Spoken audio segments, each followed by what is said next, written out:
Thank you, Julian, for that update there. Quite a very shocking incident, and very much we are also condemning it in strong terms. Because on this story, Naivona comes reporting that the administrative boss has urged the recipients to make use of these vehicles only for administrative purposes. Let's get details in her report. A total of 38 new cars have been handed over to some administrative authorities across the country, notably 5 senior divisional officers and over 33 divisional officers. The handing over ceremony took place on Monday, April 3, 2023 at the Yaoundé City Hall in the Centre region and was presided at by Cameroon's Territorial Administration Boss Paul Atanganji.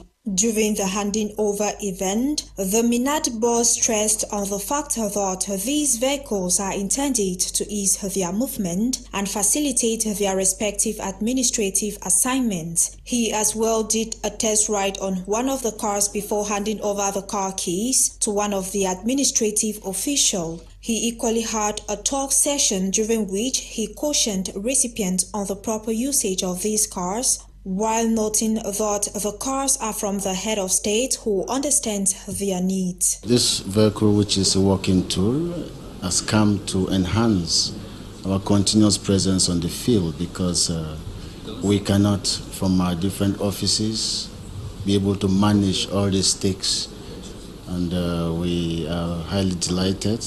We want to take advantage of this situation to express esteemed gratitude to His Excellency the President of the Republic, who has authorized the Minister of Territorial Administration to put these vehicles at our disposal. Gratitude to the head of state for the fresh impetus he's given to the subdivision by granting a vehicle to the divisional officer that I am. This mobility means is going to help us to better enforce the laws of the Republic and strive as much as we can to restore the lasting peace which the subdivision had lost for some time. It should be noted that this is the second time in 2 years that vehicles are given to administrative authorities, and this brings to total 76 vehicles donated to these officials in 2 years. That was Naivona reporting there, and you are still watching the 9:30 a.m. Prime Flash coming to you live from My Media Prime Television. Now, in more news, an open letter addressed and officially handed to both members of the lower and upper houses of parliament in Cameroon has been presented to them by governance experts, barrister at law Akere Muna. This is aimed at raising the debate on corruption while saving the country from a litany of scandals. We get details in the report coming up with more hours. In this open letter to Parliament, the member of the governing board of the African Governance Institute, Senior Barrister Akere Muna, decries the corruption scourge that threatens Cameroon's future and demands immediate attention. Citing the litany of corruption scandals plaguing his beloved nation, the former vice president of Transparency International says embezzlement in AFCON projects, mismanagement of COVID-19 relief funds, and the brazen racketeering surrounding lines 94 and 65 of the national budget has caused an unprecedented hemorrhage of public funds. The former Sanctions Commissioner of the African Development Bank and former chairperson of the International Anti-Corruption Conference has urged the legislative arm to abandon half measures and take a bold and unwavering stance against corruption. He has called for the strict respect of the July 2018 law on the Code of Transparency and Good Governance in Public Finance Management. The law encourages the press, social partners, and civil society to participate in the dissemination of information as well as public debate on the management of public funds. Senior Barrister Akere Muna has reminded the government about the need to implement the law on the declaration of assets and the need for Cameroon to submit itself for evaluation within the African peer review mechanism. Cameroonian MPs have been reminded to use their inherent powers to investigate the Glencore corruption scandal. Barrister Akere Muna cites Cameroonian-born Marie-Roger Biloa, who regrets that over the years crookedness has taken the place of uprightness and hope has given way to despair. Yet the international governance expert says there is always light if only we are brave enough to see it or be it. And away from that, I'll poised to tell the story of sufferers who have undergone some form of inhumane treatments caused by the ongoing Anglophone armed conflicts in the northwest and southwest regions of Cameroon. A book titled In the Eye of the Storm Between the Devil and the Deep Blue Sea has been presented or produced by the Center for Human Rights and Democracy in Africa, CHRDA, as we get details with Charles Kiwa, who witnessed this activity in our reports. The book In the Eye of the Storm Between the Devil and the Deep Blue Sea, launched in Bamenda after Boya described by many as tear-provoking, produced by the Center for Human Rights and Democracy in Africa, CHRDA, aimed to tell the story of sufferers who've gone through inhumane treatment caused by the ongoing Anglophone crisis.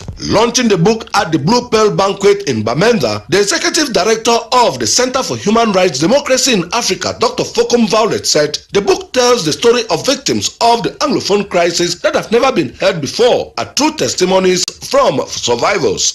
Was life experience of people who have actually been affected. Like I said, the people actually gave their testimonies to simply just hit their identities because of ethical reasons, but they were actually testimonies from survivors from the crisis. Dr. Fokum Violet, CHRDA Executive Director, said the journey started since the beginning of the crisis in 2016. Center for Human Rights Democracy in Africa has been monitoring, documenting and reporting violations perpetrated within the crisis and thought it wise to produce experiences of the survivors. It wasn't easy because we did not want the normal stories that you read on newspapers. We did not want the normal story that you see on social media. We actually had to go to different communities in all the regions, in all the subdivisions, to actually meet these people and get their testimonies. So getting access wasn't easy. Getting some of these persons wasn't easy. Even getting authorization to do it wasn't an easy task. One of the book reviewer, while congratulate the Center for Human Rights Democracy in Africa for having decided to give an exposure from different settings, ameliorate the current situation. A review of this book will be contributing my own quota to actually ameliorating the current situation in which we find ourselves in, where everybody thinks that what they are doing is right and they are so judgmental about what they do. So it was my own little way of standing with CHRDA in solidarity with all that we are experiencing in our two English-speaking regions. Those who attended the book launch went home with free copies of the book In the Eye of the Storm Between the Devil and the Deep Blue Sea.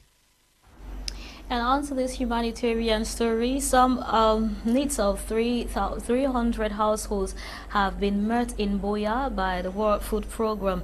While capturing the distribution exercise, our chief correspondent in Boya, Emanuela C., comes up saying that the victims mainly comprise of those who were, of course, victims of the recent Boya flooding incident, as we get the details right ahead.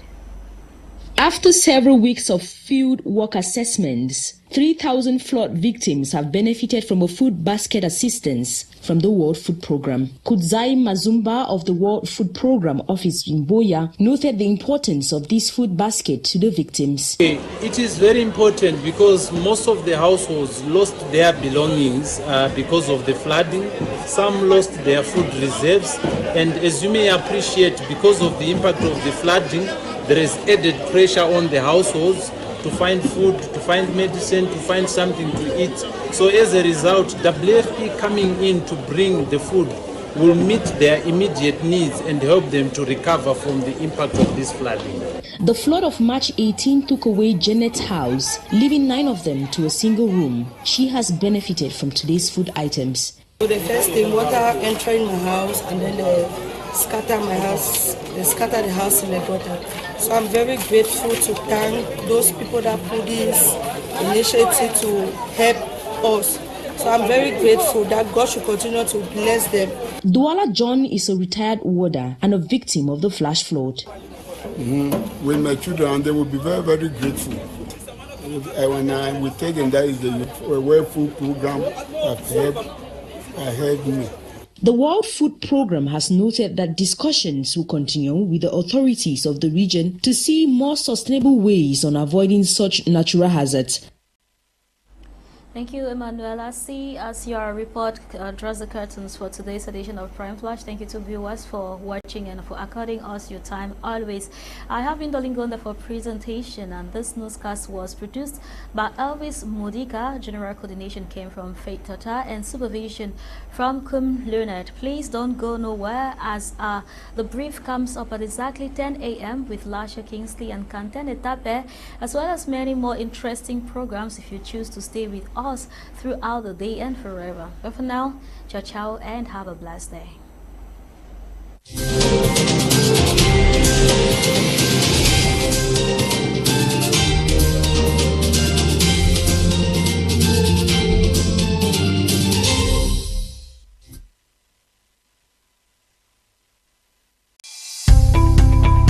Welcome to a new world of